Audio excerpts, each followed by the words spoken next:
صلی اللہ علیہ وسلم۔ تمام حمد اس اللہ کے لیے کہ جس کی مداح تک بولنے والے کی رسائی نہیں، جس کی نعمتوں کو گننے والے گن نہیں سکتے، نہ کوشش کرنے والے اس کا حق ادا کر سکتے ہیں، بے شک نہ بلند پرواز ہمتیں اسے پا سکتی ہیں، نہ عقل و فہم کی گہرائیاں اس کی تہ تک پہنچ سکتی ہیں۔ اس کے کمال ذات کی کوئی حد معین نہیں، نہ اس کے لیے توصیفی الفاظ ہیں، نہ اس کی ابتدا کے لیے کوئی وقت ہے کہ جسے شمار میں لایا جا سکے، نہ اس کی کوئی مدت ہے کہ جو کہیں پہ ختم ہو جائے۔ صلوات بھیجیے محمد وعلی محمد۔ اللہم صلی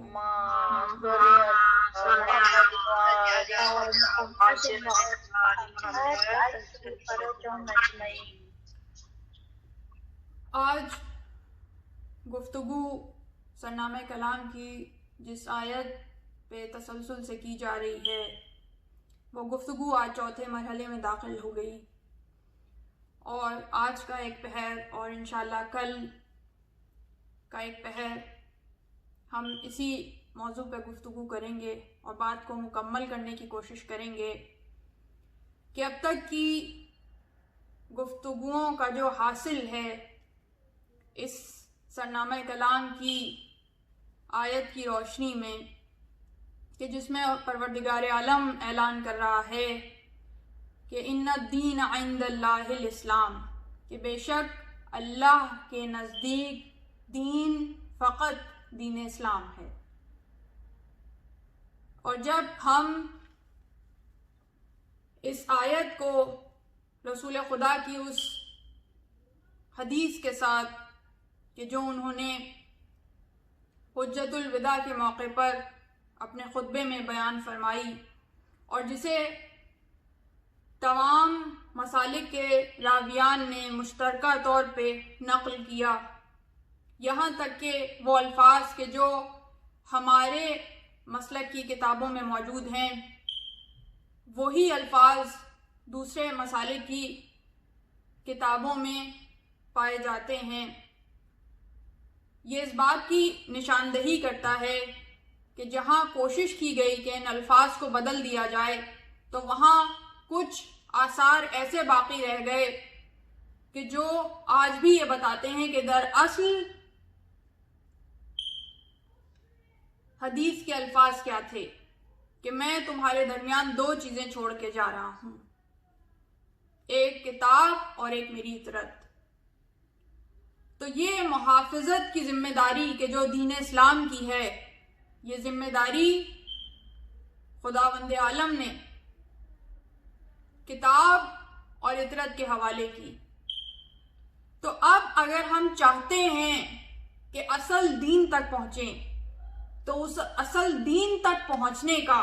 اسلام تک پہنچنے کا فقط ایک راستہ ہے، وہ راستہ کہ جو صراط مستقیم ہے، اور وہ راستہ دراصل ان دونوں سے متمسک ہونے کے بعد ہی حاصل ہو سکتا ہے، اس لیے کہ یہ دونوں ایک ساتھ جمع ہیں، ایک دوسرے سے جدا نہیں ہیں۔ جہاں قرآن ہے وہاں اہل بیت ہیں، جہاں اہل بیت ہیں وہاں قرآن ہے، دونوں کسی ایک منزل پہ بھی جدا نہیں ہو سکتے، دونوں کسی ایک منزل پہ بھی جدا نہیں ہو سکتے۔ اسی طرح معصومین علیہ السلام کی جو ذوات مقدسات ہیں ان میں بھی اس طرح یہ مشترک صفت پائی جاتی ہے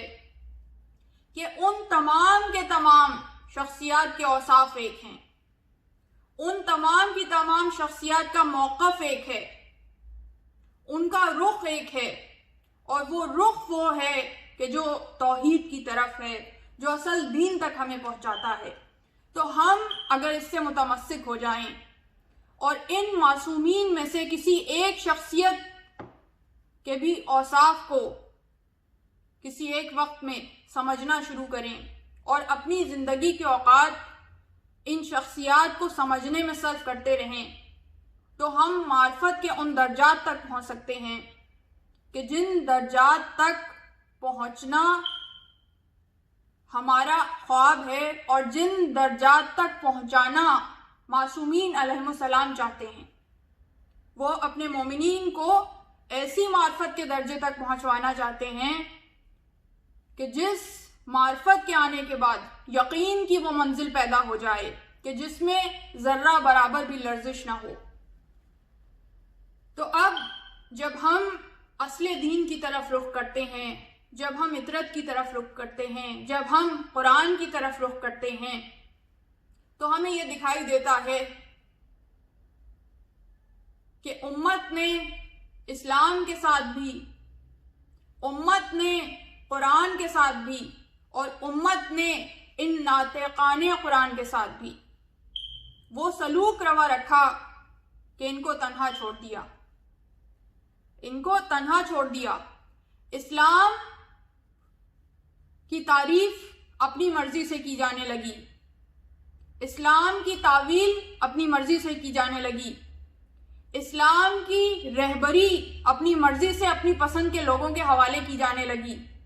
اسی کے ساتھ قرآن کا جو حق ہے ہدایت کا، اس حق کو ادا نہیں کیا گیا۔ قرآن فقط اس لیے نازل نہیں ہوا کہ اس کی تلاوت کی جائے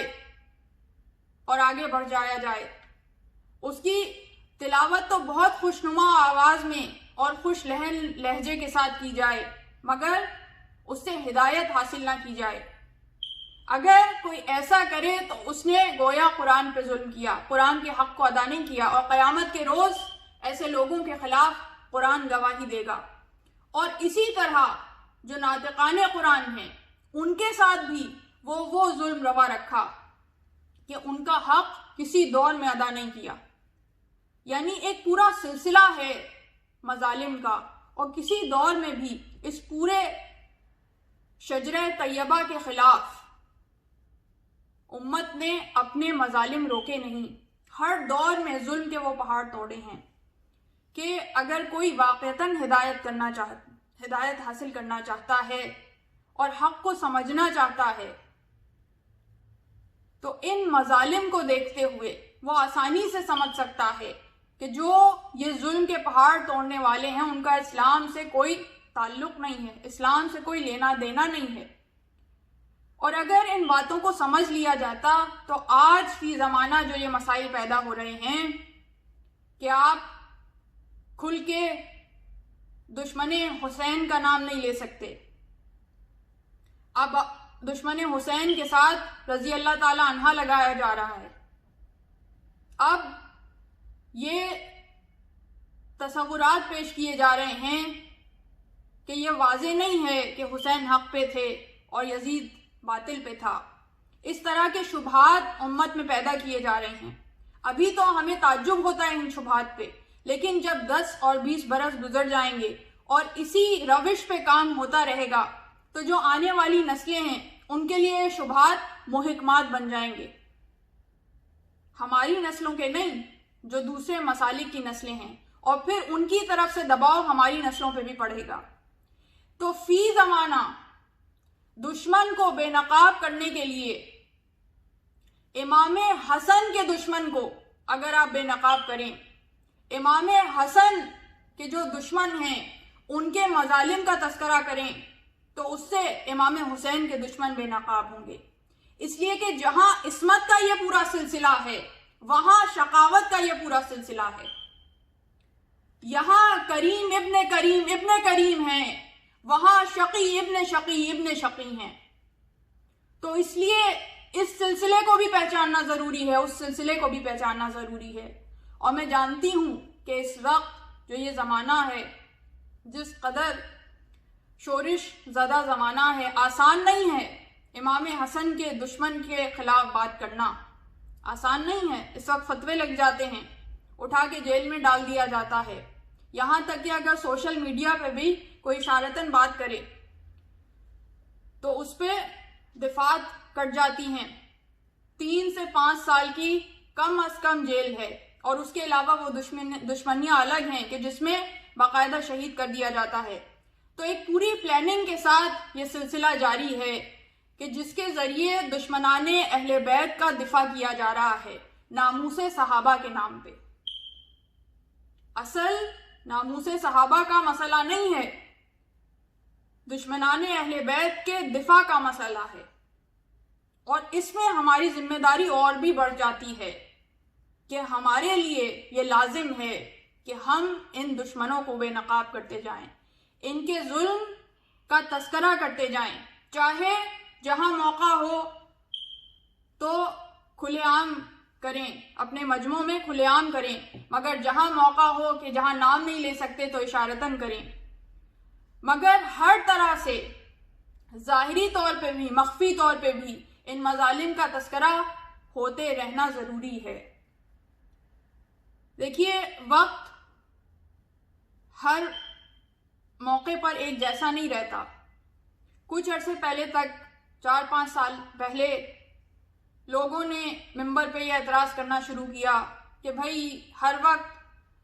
تولا بیان کرنے کی کیا ضرورت ہے، تبرہ بیان کرنے کی کیا ضرورت ہے، اور جو دیگر مسائل ہیں ان پہ بات ہونی چاہیے۔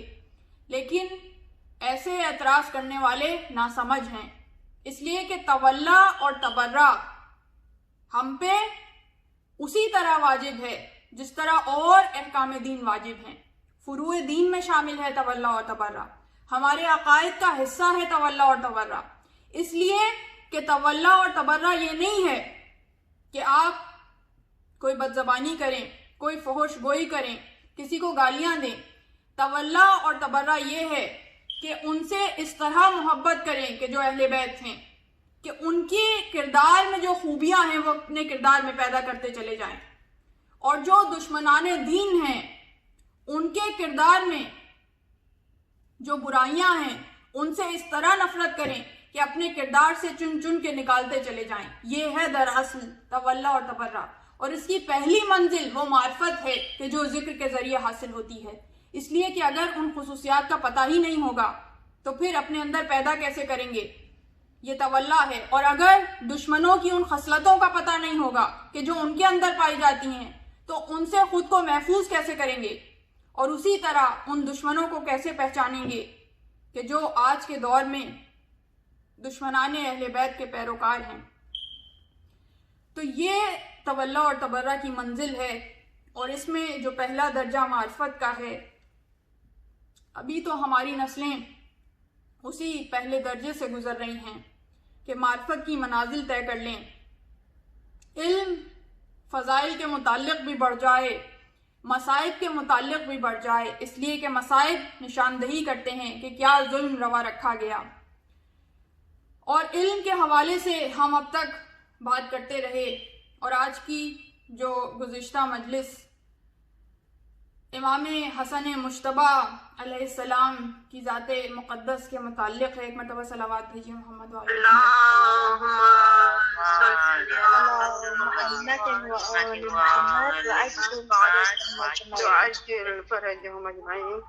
اس میں بھی آپ کے سامنے میں نے اس آیت کو پیش کیا اور اس کی تفسیر پیش کی کہ خداوند عالم جب کسی کو منتخب کرتا ہے تو 2 خصوصیات عطا کرتا ہے، ایک علم اور ایک شجاعت۔ تو وہاں کچھ شجاعت کے مطالب بیان ہوئے، اور اب اسی طرح کچھ علم و شجاعت کے مطالب بیان ہوں کہ جس میں علم کے معجزات بھی آپ کے سامنے واضح ہوں، اور شجاعت کا وہ مفہوم بھی واضح ہو کہ جہاں میں نے آپ کے سامنے عرض کیا کہ فقط تلوار چلانا جہاد کے میدان میں، ظاہری شجاعت تلوار کے ذریعے دکھانا وہ تو شجاعت ہے ہی، مگر وہ فقط ایک معرفت کا درجہ نہیں ہے، ایک شجاعت کا درجہ نہیں ہے جس کے متعلق ہم معرفت حاصل کریں، بلکہ شجاعت کے اور بھی درجے ہیں کہ جن کے اندر وہ شجاعت بھی ہے کہ جہاں پسپائی اختیار کر لینا وہ بھی شجاعت ہے، اور اسی طرح ظالم کے خلاف آواز بلند کرنا، آواز حق بلند کرنا وہ بھی شجاعت ہے۔ تو اسی حوالے سے جب ہم علم کی بات کرتے ہیں، علم کی منازل کو دیکھتے ہیں، تو آپ دیکھیے کہ کتنی یتیمی ہے تاریخ اسلام کی، کتنی مفلسی ہے تاریخ اسلام کی۔ کتنا دامن خالی ہے تاریخ اسلام کا. جب میں تاریخ اسلام کہہ رہی ہوں تو اس میں تمام مسالک کی جو تاریخ ہے اس کے متعلق بات کر رہی ہوں کہ جن ہستیوں کا ایک ایک قدم، جن ہستیوں کی ایک ایک حرکت، جن ہستیوں کا ایک ایک فعل، ایک ایک قول تاریخ کا مرکز ہونا چاہیے تھا، کہ ان کی ہر جنبش کو تاریخ کا قلم نقل کرتا. ان کے متعلق ہمیں کربلا کے واقعات سے پہلے زیادہ تفاصیل ملتی ہی نہیں ہیں. اس میں ایک وجہ یہ ہے، جس میں آپ جب یہ حسنین کریمین کی بات کریں، ان دونوں ہستیوں کی بات کریں،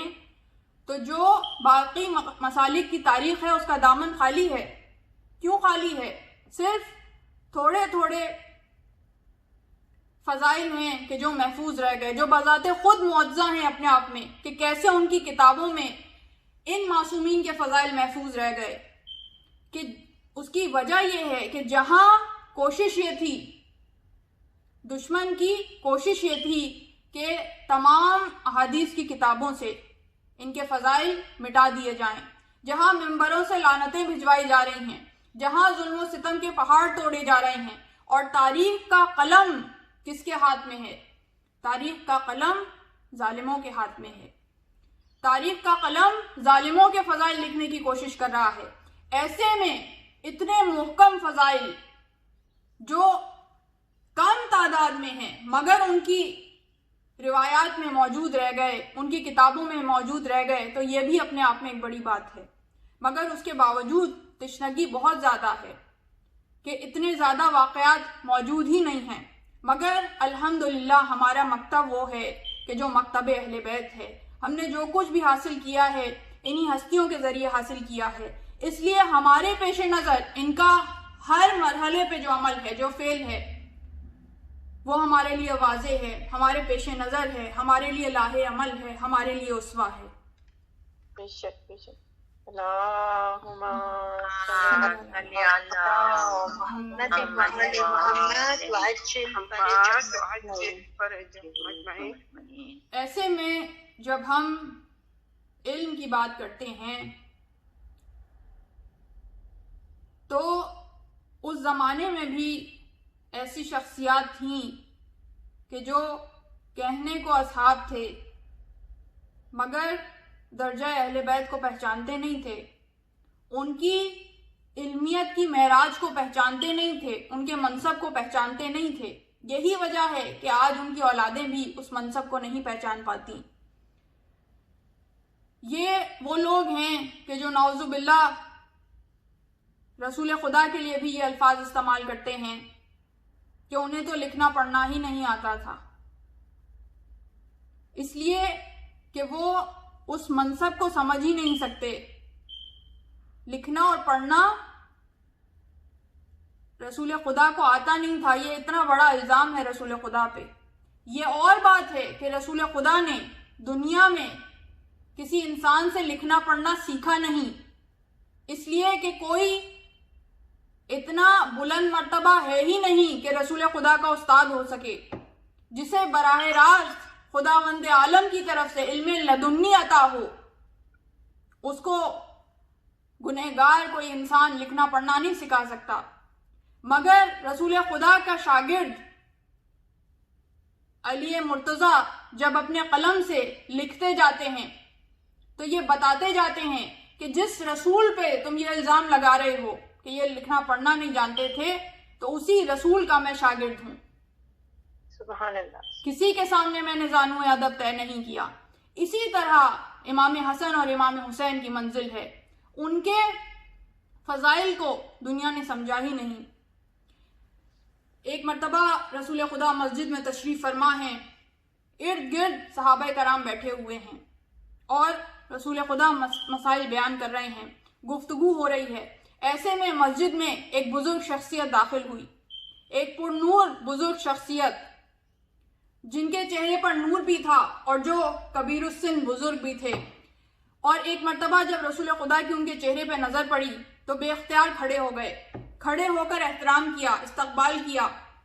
استقبال کرنے کے بعد لا کے بٹھایا اور پوچھا کہ خیریت، آپ کے آنے کی کیا وجہ ہے؟ تو کہا کہ میں کچھ مسائل آپ سے پوچھنا چاہتا ہوں، کچھ مسائل آپ سے پوچھنا چاہتا ہوں۔ رسول خدا نے کہا کہ میں تو اس وقت مشغول ہوں، یہ میری گود میں جو میرا نواسا بیٹھا ہے، یہ میرا بڑا نواسا۔ رسول خدا کی گود میں اس وقت امام حسن ان کے زانو پر بیٹھے ہوئے تھے، داہنے زانو پہ، یعنی امام حسن اتنا چھوٹے تھے کہ رسول کے پہلو میں نہیں بیٹھ سکتے تھے، رسول کی گود میں بیٹھے ہوئے تھے، زانو پہ بیٹھے ہوئے تھے۔ کہا یہ جو میرا نواسا بیٹھا ہے، میرے اس نواسے سے آپ سوالات پوچھ لیجئے۔ ان بزرگ نے امام حسن کو گود میں اٹھایا اور ایک کونے میں لے گئے، اور کونے میں لے جانے کے بعد دونوں میں گفت و شنید ہوتی رہی۔ سوالات کیا پوچھے یہ تاریخ میں موجود نہیں ہے، تاریخ میں یہ تفصیل موجود نہیں ہے، مگر کچھ دیر تک گفت و شنید ہوتی رہی۔ اس کے بعد امام حسن کو وہ بزرگ واپس لے کر آئے، اور لانے کے بعد رسول کی گود میں واپس بٹھا دیا۔ رسول خدا نے سوال کیا کہ کیا آپ کی تشفی ہو گئی؟ میرے نواسے نے آپ کے سوالات کے جوابات تسلی بخش دے دیے؟ کہا کہ مجھے اطمینان حاصل ہو گیا، مجھے تسلی ہو گئی، میرے جوابات مجھے مل گئے۔ یہ کہہ کے انہوں نے اجازت چاہی، خدا حافظی کی، اور مسجد سے چلے گئے۔ جس وقت وہ مسجد سے چلے گئے تو حیرت سے صحابہ کرام نے پوچھا کہ یا رسول اللہ، یہ بزرگ کون تھے؟ یہ مدینے کے رہنے والے تو تھے نہیں، ورنہ ہم انہیں پہچانتے، یہاں کے رہنے والے نہیں ہیں، یہ تھے کون؟ اور یہ محترم اتنے تھے کہ آپ نے خود کھڑے ہو کر استقبال کیا، اتنا احترام آپ کر رہے ہیں، تو یہ ہیں کون؟ تو ایک مرتبہ رسول خدا نے کہا کہ یہ حضرت خضر علیہ السلام ہیں، یہ حضرت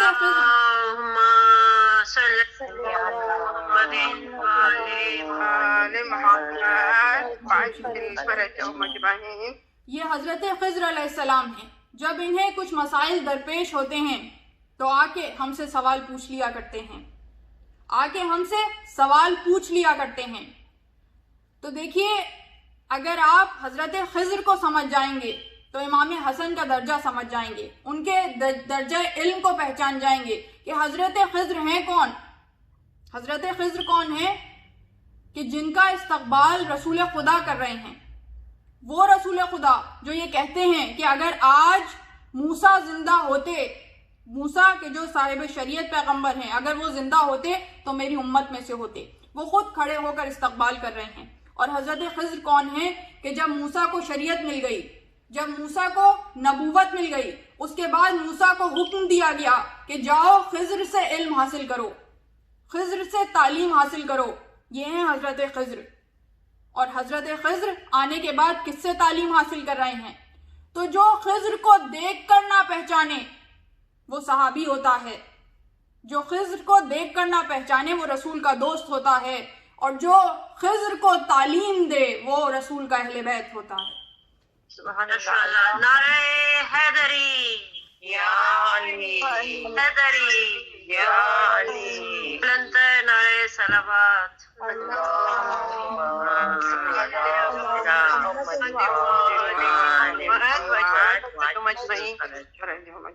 اور صحیح بخاری کی ایک روایت ہے، صحیح بخاری کے جو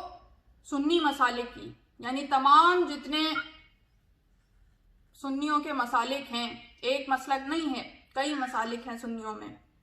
کئی اماموں کو فالو کرنے والے ہیں، اور ان کے ہاں مشترکہ طور پر صحاح ستہ وہ جو 6 کتابیں ہیں وہ مستند ترین کتابیں ہیں، اور ان تمام کتابوں میں سب سے اول کتاب ہے صحیح بخاری۔ صحیح بخاری اس منصب پہ سمجھی جاتی ہے ان مسالک کے درمیان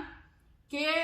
قرآن کے بعد صحیح بخاری کو ان کی طرف سے درجہ حاصل ہے، اور ان کے نزدیک صحیح بخاری اور صحیح مسلم میں جتنے الفاظ ہیں وہ تمام کے تمام صحیح ہیں۔ ہمارے ہاں ایسا تصور نہیں ہے، ہمارے ہاں قرآن کے علاوہ کسی اور کتاب کو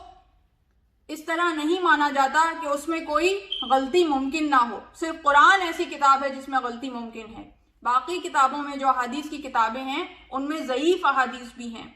اس لیے جب تک سند نہ ہو ہمارے ہاں حدیث کو قبول نہیں کیا جاتا، ہمارے ہاں بہت ٹف سسٹم ہے۔ مگر ان کے ہاں صحیح بخاری اور صحیح مسلم میں جو بھی لفظ آ گئے، جو بھی الفاظ آ گئے کہ جو بخاری نے یا مسلم نے نقل کر دیے ان کے ہاں وہ قرآن کے بعد درجہ رکھتے ہیں۔ تو اس صحیح بخاری کی روایت ہے کہ جس میں بیان کرتے ہیں کہ ایک مرتبہ رسول خدا خطبہ دے رہے ہیں، تمام اصحاب بیٹھ کر خطبہ سن رہے ہیں، ایسے میں امام حسن بھی بیٹھے ہوئے ہیں اور آسمان کی طرف دیکھ رہے ہیں، ان کی نگاہیں آسمان پر ہیں۔ تو ایک صحابی کہ جو امام حسن کے پہلو میں بیٹھے ہوئے تھے، امام حسن کو ٹوک کے کہنے لگے کہ تم آسمان کی طرف کیا دیکھ رہے ہو، تم ادھر ادھر کیا دیکھ رہے ہو، رسول خدا کی بات غور سے سنو، تم ادھر ادھر کیا دیکھ رہے ہو، آسمان کی طرف کیا دیکھ رہے ہو، رسول خدا کی بات، اپنے نانا کی بات غور سے سنو۔ تو جب یہ اعتراض کیا اور ٹوکا امام حسن کو، امام حسن نے کوئی جواب نہیں دیا، رسول خدا نے خطبے کو روک دیا، خطبے کو روک کر کہا کہ حسن کو اس وقت چھیڑو نہیں، ان سے کوئی بات نہیں کرو، ان الحسن لملاحظین یتلو اللوح المحفوظ، کہ حسن اس وقت لوح محفوظ کا مطالعہ کر رہے ہیں، سبحان اللہ، سبحان اللہ۔ لوح محفوظ کا مطالعہ کر رہے ہیں۔ اس کو میں آپ کے سامنے واضح کر دوں کہ صحابی وہ ہوتا ہے کہ جو اہل بیت کو ٹوک دے، ان کا منصب نہ پہچانے، اور صحابی وہ ہے کہ جب رسول خطبہ دیں تو اپنے علم کے درجے کو بڑھائے، ان سے سیکھے، آیتوں کو سنے، پہلی دفعہ سنے اور سمجھنے کی کوشش کرے، یاد رکھنے کی کوشش کرے۔ امام وہ ہے کہ جب رسول خطبہ دیں تو رسول کے الفاظ کو لوح محفوظ پہ جو تحریر ہے اس کے ساتھ ملاتا چلا جائے۔ اللہم صل علی محمد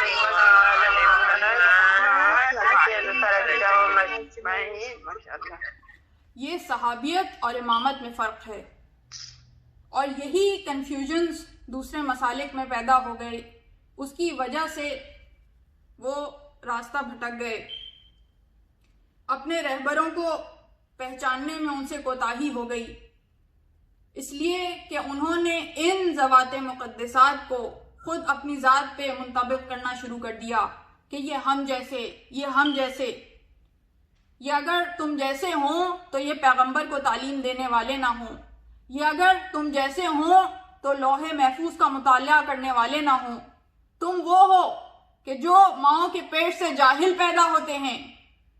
یہ وہ ہیں کہ جس وقت پیدا ہوتے ہیں تو کتاب خدا کی تلاوت کرتے ہیں۔ اور ایسے ہی دور میں کہ جب امام حسن زندگی گزار رہے ہیں تو امام حسن اور جو امیر شام ہے، جو امیر معاویہ ہے، ان دونوں کی چپقلش کوئی چھپی ہوئی بات نہیں ہے۔ امیر شام کی امام حسن سے دشمنی، ان سے عداوت، حسد کوئی چھپی ہوئی بات نہیں ہے، مگر صلح کے بعد امام حسن نے خاموشی اختیار کی، مصلحتاً اپنی حکمت عملی کو تبدیل کیا، خاموشی اختیار کی۔ ایسے میں جب امیر شام مدینے آیا کرتے تھے تو ان کا طریقہ یہ ہوتا تھا کہ صبح سے شام تک مسجد میں بیٹھتے تھے اور مدینے والوں کو ایک ایک کر کے بلاتے جاتے تھے،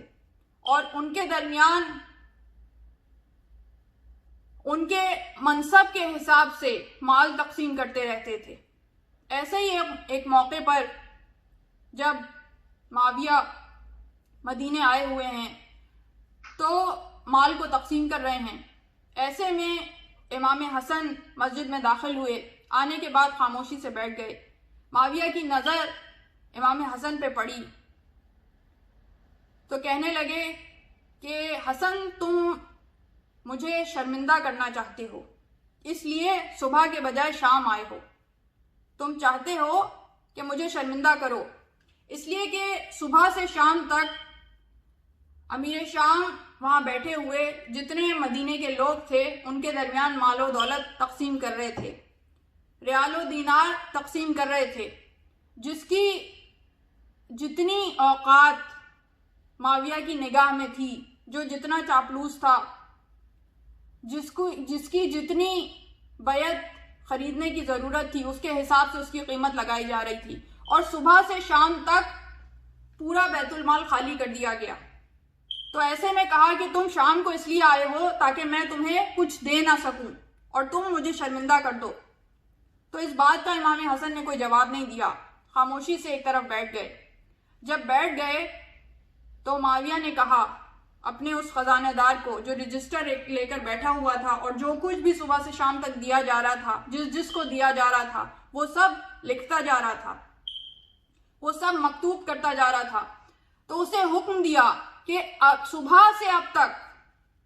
مدینے کے لوگوں کو جتنا مال دیا ہے اس مال کے برابر مال لا کر امام حسن کے سامنے رکھ دیا جائے۔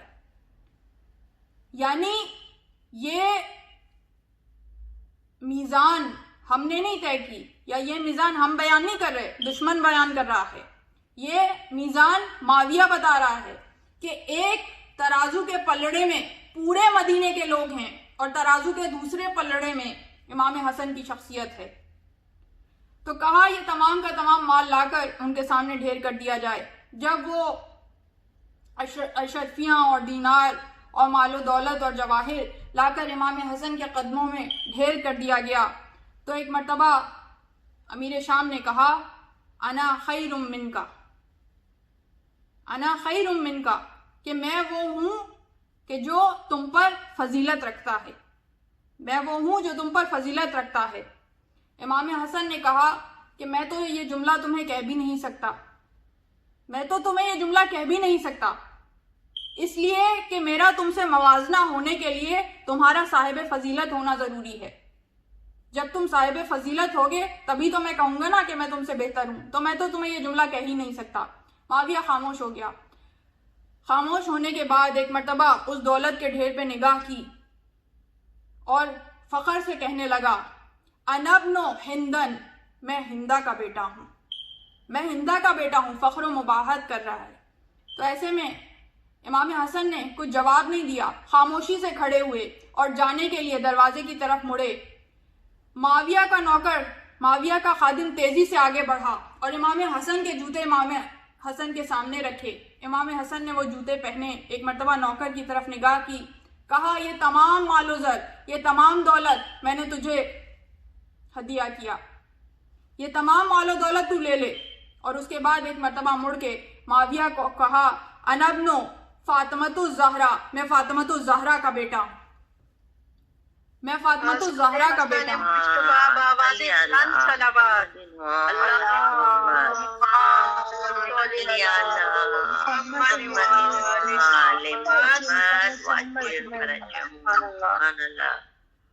تو جہاں دشمن یہ کوشش کرتا ہے کہ کسی طرح خود کو صاحب فضیلت گردانے، کسی طرح کوئی موقع ایسا حاصل ہو جائے کہ ان سے برابری کے منصب پر آ سکے، تو وہاں ہمیشہ اسے شرمندگی ہی ہوتی ہے۔ اس لیے کہ جو شجرہ حلال ہے، جو شجرہ طیبہ ہے، جو پاک شجرہ ہے، اس کا مقابلہ، اس کا موازنہ کبھی شجرہ خبیثہ سے نہیں کیا جا سکتا، حرام شجرے سے نہیں کیا جا سکتا، نجس شجرے سے نہیں کیا جا سکتا، ناپاک شجرے سے نہیں کیا جا سکتا۔ یہ بالکل ایک دوسرے کے متضاد ہیں، بالکل متضاد ہیں۔ تو اس لیے اگر ہمیں حق کے راستے پر چلنا ہے تو ہمارے پیش نظر ہمیشہ امام حسن بھی ہوں، امام حسین بھی ہوں، اس لیے کہ دونوں ساتھ ساتھ ہیں۔ کچھ لوگوں کے ذہن میں یہ گمان ہوتا ہے کہ صلح امام حسن کا وہ منصب نہیں ہے کہ جو جہاد امام حسین کا ہے، مگر یہ باتیں بالکل واضح ہو جانی چاہیے مومنین کے دماغ میں، یہ نکات بالکل واضح ہو جانے چاہیے کہ دونوں ہم منصب ہیں۔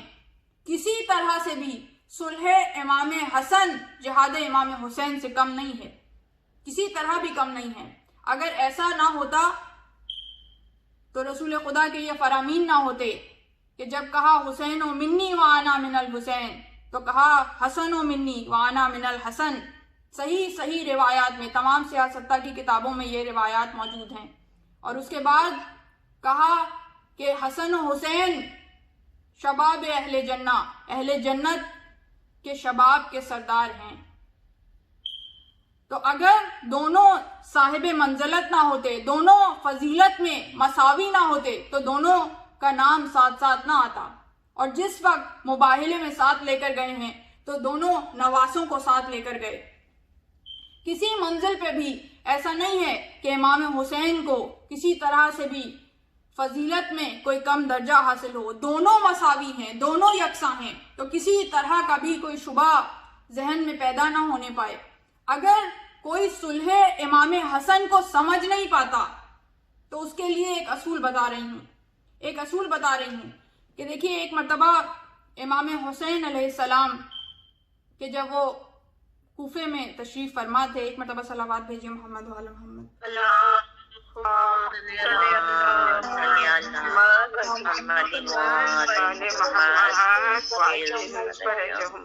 یہ چھوٹا سا نقطہ ہے، یہ سمجھا کے اور انشاءاللہ میں مصائب کی منزل کی طرف آگے بڑھ جاؤں گی. مگر اگر اس بات کو اگر آپ نے ذہن میں جگہ دے دی، ذہن نشین کر لیا، تو انشاءاللہ رہتی زندگی تک آپ کے کام آئے گا. کہ ایک مرتبہ امام حسین موجود تھے کوفے میں، اور بصرہ سے کچھ اہل علم نے خط لکھا اور کہا کہ ہم نے مباحثے کے دوران، کہ جب ہم سورہ توحید پہ مباحثہ کر رہے ہیں، سورہ توحید کی تفسیر سمجھنے کی کوشش کر رہے ہیں، تو ہمیں سورہ اخلاص میں، سورہ توحید میں جو لفظ ہے الصمد، اس کے معنی سمجھ میں نہیں آئے. تو فرزند رسول آپ اس کے معنی بتا دیجئے. ایک خط تحریر کیا اور وہ خط امام حسین کو بھیجا. امام حسین نے جو اس خط کا جواب دیا، وہ جواب اس سورہ کو سمجھنے کے لیے بھی کافی ہے، اور ایک اصولی جواب ایسا ہے کہ جس کے ذریعے آپ قرآن کی آیتوں کو بھی سمجھ سکتے ہیں اور ناطق قرآن کو بھی سمجھ سکتے ہیں. کہ امام حسین نے کہا کہ دیکھو، جب تمہیں کسی لفظ کا مطلب سمجھ میں نہ آئے، تو اس کے آگے جو آیات ہیں ان آیات پہ غور کرو، ان آیات کو سمجھو، تمہیں اس کا مطلب سمجھ میں آ جائے گا جو گزشتہ آیت میں بیان ہوا ہے. تو یہ ایک اصولی، ایک کلیہ دے دیا، ایک اصول دے دیا، ایک کلیہ دے دیا ہم چاہنے والوں کو کہ اگر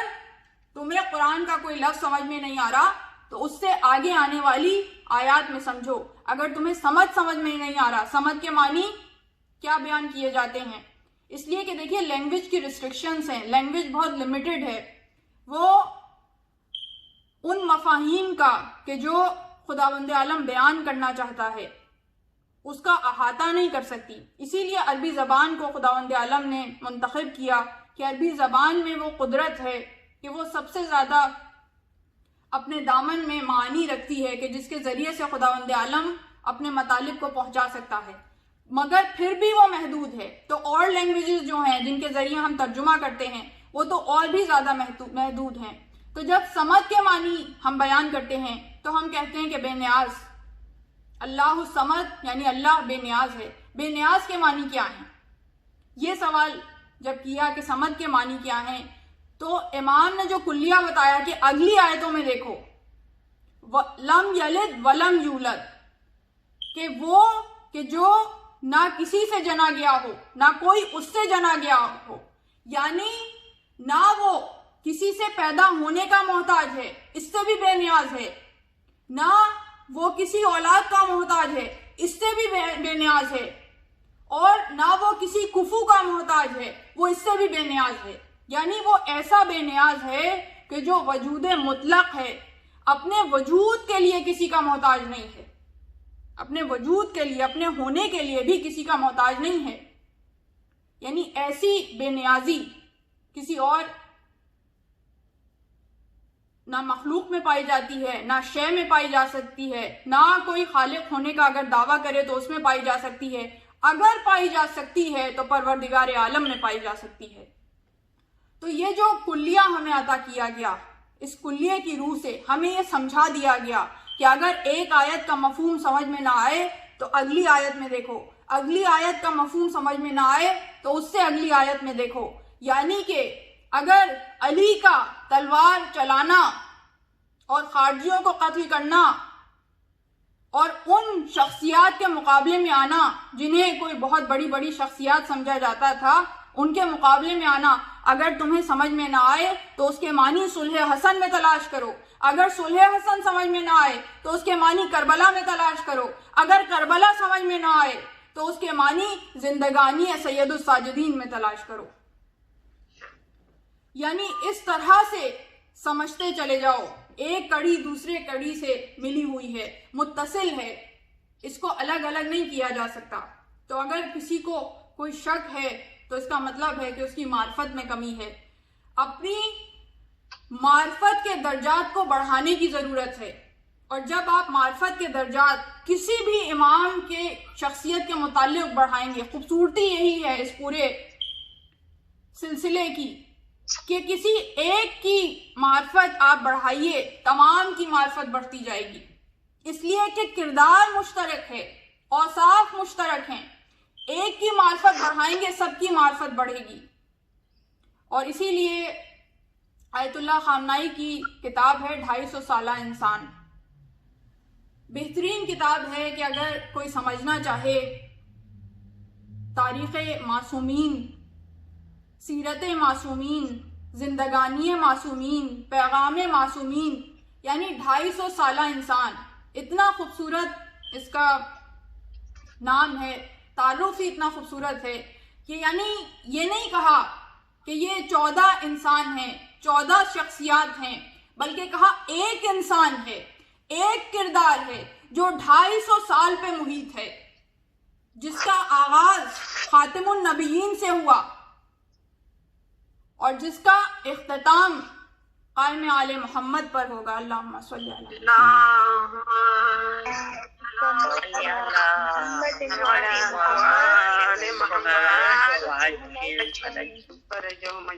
تو تسبیح کے دانوں کی طرح یہ ایک سلسلے میں، ایک لڑی میں پروئے ہوئے ہیں. ایک دوسرے سے جدا نہیں ہو سکتے، ایک دوسرے سے الگ نہیں ہو سکتے. تو ایک کو سمجھتے جائیں گے، دوسرے کی معرفت خود بخود حاصل ہوتی چلی جائے گی. ایک کی زندگی پہ غور کریں گے، دوسرے کی زندگی سمجھ میں آتی چلی جائے گی. دوسرے کی زندگی پہ غور کریں گے، تیسرے کی زندگی سمجھ میں آتی چلی جائے گی. اور یہ پیغام میں تمام سننے والوں کو دینا چاہتی ہوں. یہ دعوت فکر ہے، پیغام ہے کہ دیکھیے ہم امام حسین کا تذکرہ، سید الساجدین کا تذکرہ بہت حد تک سنتے ہیں. اس لیے، اور میں یہ نہیں کہتی کہ ہم نے حق ادا کر دیا،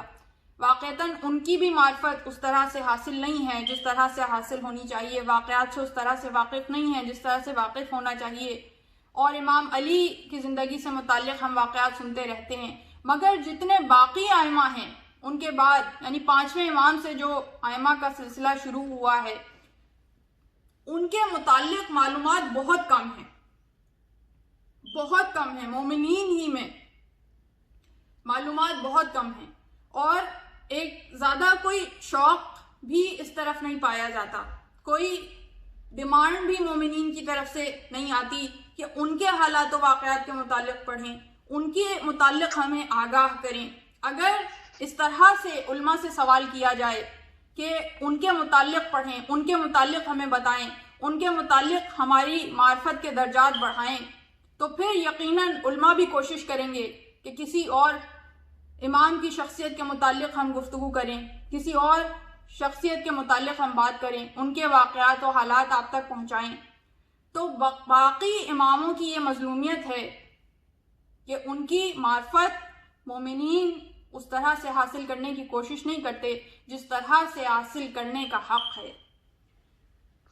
تو خواہش تو میری یہ ہے کہ اس طرح سے تقاضا کیا جائے کہ ایک عشرہ یا 12 مجلسیں آپ کم از کم ان 12 ائمہ کی سوانح عمری پہ پڑھیں. اسی طرح یہ تقاضا کیا جائے کہ جو اصحاب امام علی ہیں یا اصحاب امام حسین ہیں یا اصحاب امام حسن ہیں، جو مشترکہ طور پہ تمام معصومین کے اصحاب ہیں ایک طرح سے، تو ان کی سوانح عمری پہ پڑھا جائے. ہم بس نام لیتے ہیں اور آگے بڑھ جاتے ہیں، زیادہ ان کی شخصیات کے متعلق کچھ جانتے ہی نہیں ہیں. اگر ان شخصیات، ان کرداروں کے متعلق ہم جاننے کی کوشش کریں تو ہمارے لیے اتنی معرفت کے دروازے کھلیں گے اور ہمیں سمجھ میں آنا شروع ہوگا کہ کس طرح اپنے کردار کو مزین کرنا ہے، کس طرح اپنی شخصیت کو مزین کرنا ہے، وہ کون سے اوصاف ہیں جن پہ ہم نے کام کرنا ہے، وہ کون سی خصلتیں ہیں جو امام چاہتے ہیں کہ ہمارے اندر پیدا ہوں، وہ کون سی خوبیاں ہیں جو امام چاہتے ہیں کہ ہمارے اندر پیدا ہوں۔ تو اگر ہم اس طرح سے معرفت کے درجوں کو طے کرتے چلے جائیں گے تو انشاءاللہ اس منزل پہ پہنچیں گے کہ جہاں ہم جب معصومین علیہ السلام کا سامنا کریں گے، جب ان کے روبرو ہوں گے، جب ان سے ملاقات کریں گے، چاہے وہ قبر کی منزل ہو، چاہے برزخ کی منزل ہو، چاہے محشر کی منزل ہو، کسی منزل پہ بھی ہم شرمندہ نہیں ہوں گے، شرمندہ نہیں ہوں گے۔ ہمیں تعارف نہیں کرانا پڑے گا کہ مولا ہم آپ کے چاہنے والے ہیں، ہمیں نہیں یہ بتانا پڑے گا کہ مولا ہم آپ کے شیعہ ہیں، بلکہ وہ آگے بڑھ کے ہمارا تعارف کرائیں گے کہ یہ ہمارا مومن ہے، ہمارا چاہنے والا ہے، ہمارا شیعہ ہے۔ اللہم صلی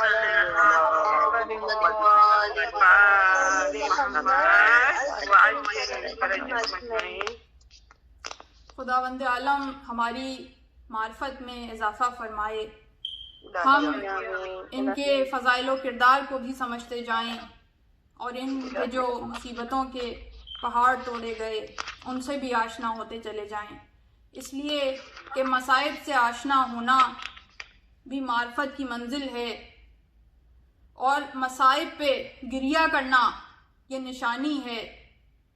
کہ مومن کے اندر مومن کا دل ہے، مومن کے اندر وہ دل ہے کہ جو اہل بیت کی محبت میں، اہل بیت کی مودت میں، اہل بیت کی عقیدت میں تڑپتا ہے، ان کے غم میں غمگین ہو جاتا ہے، ان کی تکلیف پہ آنکھیں سوگوار ہو جاتی ہیں، آنسو برسانے لگتی ہیں۔ بہت قیمت ہے ان آنسوؤں کی، بہت عقیدت ہے فاطمۃ الزہرا کو ان آنسوؤں سے، بہت عقیدت ہے۔ یعنی اس کے بارے میں ہی اگر روایات بیان کی جائیں کہ ان آنسوؤں کی منزلت کیا ہے معصومین کے نزدیک، کتنا اعلیٰ مقام حاصل ہے ان آنسوؤں کو معصومین کی بارگاہ میں، تو پھر ہماری آنکھیں بس ان کا نام آنے پہ ہی اشکبار ہو جائیں۔ اور واقعتاً آپ نے کچھ شخصیات اپنی زندگی میں ایسی دیکھی ہوں گی کہ جو اتنی محبت رکھتے ہیں، اتنی مودت رکھتے ہیں، اتنی عقیدت اور معرفت رکھتے ہیں معصومین کی ذوات مقدسات سے کہ جہاں نام آتا ہے وہاں آنکھوں میں آنسو آ جاتے ہیں، جہاں نام آتا ہے وہاں غمگین ہو جاتے ہیں، اس لیے کہ نگاہوں کے سامنے وہ تمام مناظر کہ جو تصورات میں ہم نے واقعات کو سننے کے بعد بنائے ہیں وہ سب مظالم نگاہوں کے سامنے آ جاتے ہیں، وہ سب مصائب نگاہوں کے سامنے آ جاتے ہیں۔ اور سب سے بڑی حقیقت جس کا انکشاف ایک چاہنے والے پہ ہوتا ہے وہ حقیقت یہ ہے کہ امت نے کیسے کیسے رنگ بدلے ہیں۔ موسم اتنی تیزی سے نہیں بدلتا جتنی تیزی سے اس امت کے رنگ بدلے ہیں کہ جس نے آنکھ بند ہوتے ہی رسول خدا کی، ان کے گھر والوں پہ، ان کے اہل بیت پہ، ان کے اقربا پہ ظلم و ستم کے ایسے پہاڑ توڑے کہ جس کے متعلق فاطمۃ الزہرا فرماتی ہیں کہ اتنے مصائب ٹوٹے کہ اگر روشن دنوں پہ پڑتے تو تاریک راتوں میں تبدیل ہو جاتے۔ اگر یہ ہمارے کسی بیان کیے ہوئے مصرے یا نوحے کا یا مرثیے کا مصرع ہوتا تو ہم شاید کہتے کہ کچھ ہم نے زیادہ بیان کر دیا، مگر یہ اس شخصیت کی زبان سے نکلے ہوئے الفاظ ہیں کہ جو صدیقہ طاہرہ ہے، کوئی ایک حرف بھی غلط نہیں ہو سکتا۔ جب وہ یہ کہہ رہی ہیں تو مصائب کی کیا شدت ہوگی، کیسی شدت ہوگی، اور وہی مصائب کا سلسلہ چلتا ہوا آ رہا ہے۔ اور مصائب کا سلسلہ یہ ہے، مصائب کی شدت یہ ہے کہ دو نواسے رسول کے، اور ایسے نواسے کہ جنہیں فرزند رسول ہونے کا مقام حاصل ہے، مشترکہ طور پہ تمام مسالک میں، تمام مکتب میں، امت کے تمام مسالک میں یہ مشترک حقیقت ہے، سب اس سے متفق ہیں کہ فرزند رسول امام حسن اور امام حسین ہیں، دونوں فرزند رسول ہونے کا مرتبہ رکھتے ہیں، اور اس کے باوجود دونوں کے ساتھ کیا سلوک کیا گیا کہ جسے امیر حسن سمجھتے تھے اس کے ساتھ یہ سلوک کیا کہ اسے امیر سمجھ کر امت نے 2 کفن دیے، اور جسے غریب سمجھتے تھے اس غریب حسین کو امت نے 1 کفن بھی نہ دیا، 1 کفن بھی نہ دیا۔ کس قدر غربت ہے نواسہ رسول کی، دونوں نواسے۔ اور امیری اور غریبی کا فرق بتاؤں کہ جسے امیر سمجھتے تھے اس کے جنازے پہ تیر تھے، اور جسے غریب سمجھتے تھے اس کا جنازہ تیروں پر معلق تھا۔ یہ فرق ہے امیری اور غریبی کا۔ اس طرح سے سلوک کیا ہے ان دونوں لختے جگروں سے، نواسے رسولوں سے، وہ نواسے کہ جو رسول کے جگر گوشے ہیں، وہ نواسے جو رسول کے جگر کے ٹکڑے ہیں، کتنی محبت کرتے ہیں رسول خدا ان سے، ان کے لبوں کو چومتے ہیں، ان کے گلے کو چومتے ہیں، اپنے دوش پہ سواری کراتے ہیں، سجدے میں اگر پشت پہ آ جائیں تو سجدے کو طول دے دیتے ہیں، خطبے کے دوران اگر ان کی طرف متوجہ ہو جائیں تو خطبے کو روک دیتے ہیں۔ کس طرح سے احترام کر رہے ہیں، کس طرح سے محبت کر رہے ہیں، کس طرح سے قربان ہوئے جا رہے ہیں، مگر ان دونوں نواسوں کو اسلام پہ قربان کر دیا۔ ان دونوں نواسوں پہ ایسے ایسے مصائب توڑے ہیں کہ جن کی کوئی مثال کسی اور مذہب میں نہیں ملتی، اس طرح سے ظلم و ستم کے پہاڑ توڑے۔ اور جب ہم امیری اور غریبی کے فرق کو دیکھتے ہیں تو امیر وہ ہے کہ جس کے جنازے کو قبرستان سے واپس پلٹا دیا گیا، اور غریب وہ ہے جس کے جنازے پر گھوڑے دوڑا دیے گئے۔ امیر وہ ہے جس کے جگر کے ٹکڑے ہو گئے، جس کا جگر ٹکڑے ٹکڑے ہو گیا، اور غریب وہ ہے جس کے لاشے کے ٹکڑے ٹکڑے ہو گئے۔ امیر کا ماتم کریں یا غریب کا ماتم کریں، فاطمہ الزہرا تو دونوں کا ماتم کرتی ہیں، زینب کبریٰ تو دونوں کا ماتم کرتی ہیں، بی بی ام کلثوم تو دونوں کا ماتم کرتی ہیں۔ اس گھرانے میں جب سے رسول کا ماتم شروع ہوا، ایک کے بعد ایک ایسی قیامت ٹوٹتی گئی کہ پھر اس کے بعد صف ماتم کبھی اٹھا نہیں ہے، صف ماتم بچھا ہی رہا ہے، ایک کے بعد ایک ایسی گراں قدر شخصیات کا ماتم۔ اور جس وقت زہر دیا جا چکا ہے امام حسن کو، اس وقت روتا ہوا قاسم گریبان کو چاک کر کے سر و سینہ کو پیٹتا ہوا زینب کبریٰ کے گھر کی دہلیز پہ آ کے بیٹھ گیا۔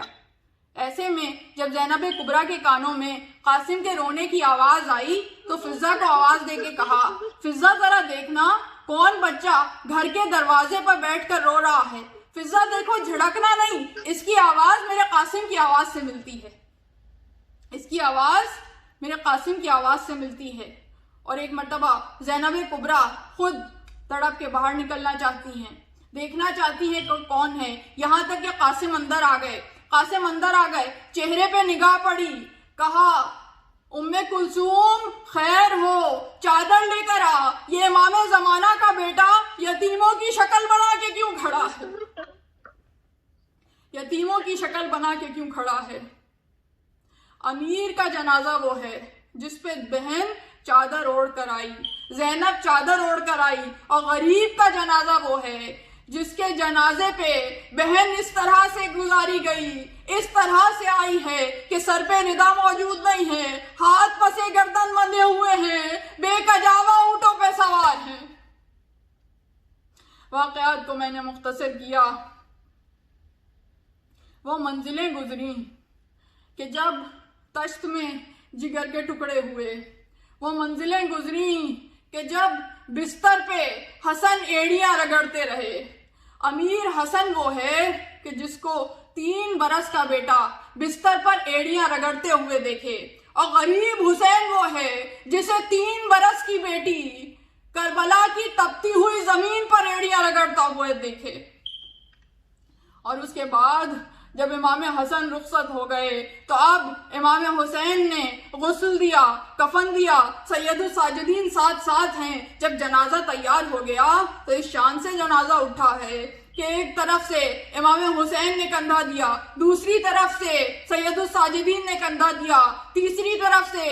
عباس علمدار نے کندھا دیا، چوتھی طرف سے محمد حنفیہ نے اٹھایا، اور اس شان سے جنازہ گیا۔ بھائی جنازہ لے کر گئے، بہنیں دروازوں پہ ٹھہر گئیں، بہنیں دروازے پہ کھڑی ہوئی ہیں۔ بھائی جب جنازہ لے کر گئے تو اب چاہتے ہیں کہ وصیت کے مطابق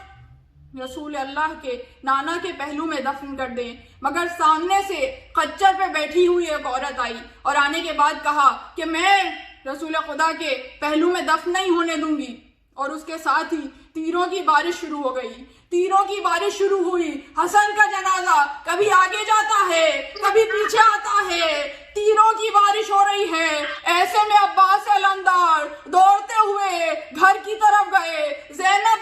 گھر پہ کھڑی ہوئی ہے، در خانہ پہ کھڑی ہوئی ہے، تیزی سے عباس گزر گئے، عباس تیزی سے گزر گئے۔ کہا ام کلثوم خیر ہو، پوری زندگی میں ایسا نہیں ہوا کہ عباس میرے قریب سے گزرے ہوں اور مجھے سلام نہ کیا ہو، پوری زندگی میں ایسا نہیں ہوا، خدا خیر کرے۔ اتنے میں گھر کے اندر سے عباس ننگی تلوار لیے ہوئے آئے۔ ایک مرتبہ تڑپ کے زینب کبریٰ نے کہا عباس قبرستانوں میں تلواروں کا کیا کام؟